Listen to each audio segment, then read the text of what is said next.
এই নিন খাবার। আরে এটা কি রাতের খাওয়া শুধু পান্তা ভাত? হ্যাঁ, ঘরের মধ্যে খাওয়ার মতো তেমন কিছু নেই, শুধু পান্তা ভাত আছে, তাই এটাই নিয়ে আসলাম। আচ্ছা ঠিক আছে, সমস্যা নেই, আজকে এটাই খেয়ে নিব। আরে এত রাতে কি আসলো? দাঁড়াও আমি দেখে আসতেছি। হ্যাঁ জি ভাই। ভাইয়া আমি 2-3 দিন ধরে কিছু খাই না, আমাকে খাওয়ার জন্য কিছু দেন। আচ্ছা ঠিক আছে, তুমি দাঁড়াও আমি নিয়ে আসতেছি। ঠিক আছে ভাইয়া। এই নাও ভাই, আমার ঘরে খাওয়ার মতো শুধু এইটুকুই আছে। শুক্রিয়া ভাই, আল্লাহ আপনাকে বেশি বেশি দান করুক।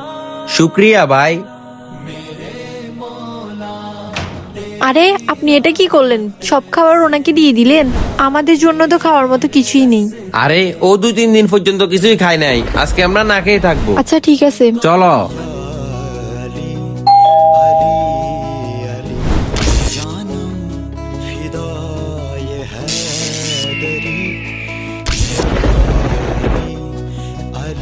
হ্যাঁ যারা মানুষকে সাহায্য করতে চান কমেন্টে বলি ইনশাআল্লাহ। ভিডিওটি ভালো লাগলে চ্যানেলটি সাবস্ক্রাইব করুন।